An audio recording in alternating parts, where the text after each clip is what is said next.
Your favorite Formula One team's garage isn't built when the team gets there. It's already waiting for them. And here's the strange part. That same garage, with the same layout, the same cabinets, the same spotless floor, isn't just one garage. There are several, spread across the world at the same time, traveling across seas the team never sees, always arriving ahead of the people. You think McLaren, Ferrari, and Red Bull haul their garage from country to country. They don't. They have a much colder trick than that. And it's that trick that holds together a championship of 24 races across 5 continents without anyone ever stepping into an empty garage. Let's talk about scale first, because the number is what makes this seem impossible. Every single race weekend, DHL, Formula One's official logistics partner and the longest-standing partnership in the sport's history, moves up to 1,200 tons of high-value freight per race. Cars, engines, fuel, tires, spare parts, broadcast equipment, and the hospitality suites. For races outside Europe, it traditionally chartered 5 Boeing 777 freighters per event.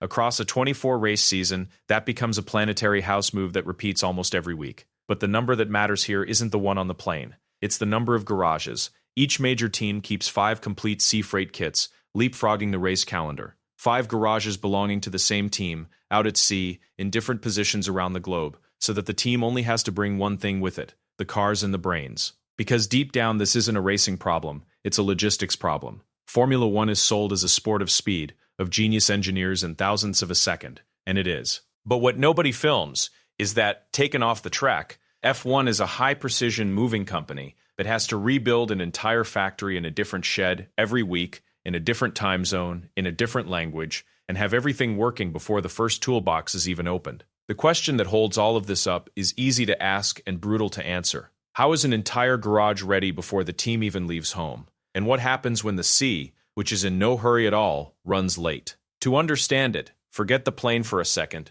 and follow just one thing: a garage kit. Not the car, the kit, the modular walls, the cabinets with the team logo, the workbenches, the tire ovens, the screens, the floor that snaps together like a jigsaw puzzle, the hospitality units that feed the team. None of this is luggage the team checks in. It's a prefabricated set, packed into standardized crates, sized exactly to fit inside a shipping container, and it spends the entire season without ever going back to the factory. Here's the trick. While the team is racing at Suzuka, the kit that will be used in Bahrain is already on a ship, crossing the ocean, weeks ahead. You think F1 logistics is about going fast. It's the opposite. The heavy part of F1 travels by the slowest means of transport that exists, precisely so it can arrive first. Each shipping container can take between 45 and 60 days to reach its destination. The sea is slow, so you don't race it. You drop it out in front with months of lead time, and let its slowness turn into punctuality. So follow that kit as it leaves the port.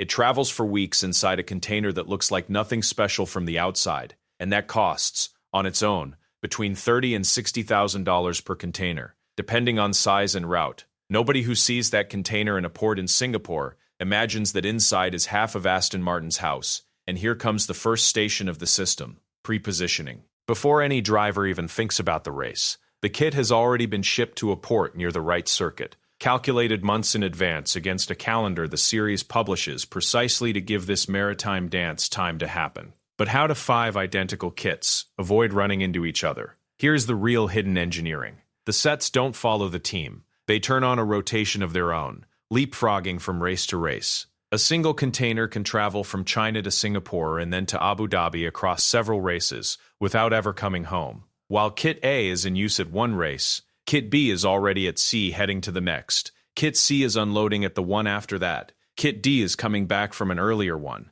Kit E is being restocked. It's a carousel. The team never waits for a garage because there's always one already waiting, and the one it just used doesn't chase after it. It goes to the next point on the global circuit, jumping ahead by sea. You picture a team dragging its garage around the world. In reality, the garage is always ahead of the team, and there are several of them, and they never meet. Then comes the assembly station. The sea kit is unloaded, taken to the circuit, and the garage is raised before the frontline mechanics even land. When the trackside crew arrives, by plane, bringing only what's critical and too valuable to risk at sea: the cars, the engines, the gearboxes, the electronics, the carbon fiber parts. They walk into a garage that already has walls, floor, power, and workbenches. That's why every garage belonging to the same team looks identical in any country in the world. It's not an aesthetic coincidence. It's the same modular kit assembled the same way. So a mechanic finds the 10mm wrench in the same place in Melbourne and in Montreal, without thinking. The standardization isn't vanity. It's what prevents human error in an environment where forgetting a single steering wheel can stall a $200 million operation. And now the beat that holds everything together. What happens when the sea runs late? Because the sea does run late. A ship can get stuck in a congested port. A container can be held at customs. A storm can push back the crossing. And unlike a plane, you can't speed up a ship. That's why the rotation exists with built-in margin and spare kits. And, at the limit, with the most expensive emergency button there is, flying by air what was supposed to go by water. The cost is heavy even in normal operation. Estimates aggregating all the air legs of a season reach around $400 per kilogram, which adds up to roughly $14 million per team per year for air freight alone. And here's worth making tangible. At that price, every kilo that goes up in one of those 777s costs more than a lot of people earn in a month. Falling back on emergency air freight to rescue a delayed sea kit means turning a $30,000 container into a bill that can multiply several times over. But it's what keeps the race from simply not happening. And when even the emergency button isn't enough, the whole system stands exposed. On April 14, 2010, the Eyjafjallajökull volcano in Iceland erupted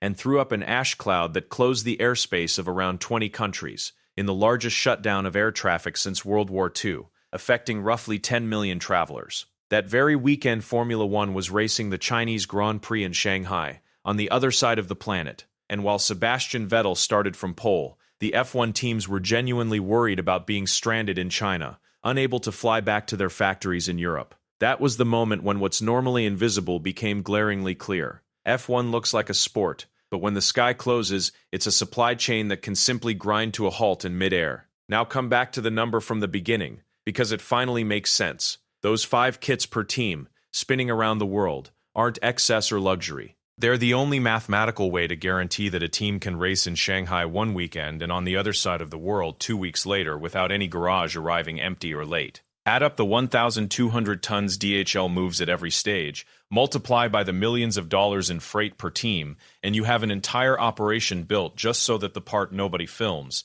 the walls, the cabinets, the floor, is always one step ahead of the people. The sport itself has recognized the weight of this. Because it's cheaper and more sustainable, DHL expects to use more and more sea transport in the future, in line with Formula One's cost cap. And that's where it's worth pulling the camera back. What Formula One really masters isn't speed on the straight, it's the art of making the slow arrive first, of turning months of maritime lead time into absolute punctuality on a Sunday afternoon. Every spotless garage you see on TV, identical in every corner of the planet, is the visible tip of a carousel of containers that never stops, crossing oceans so that 20 cars can fight over thousandths of a second. The race you watch lasts 2 hours. The race that makes it exist began weeks earlier, in a port, inside a box nobody looks at twice, and it can never ever arrive late.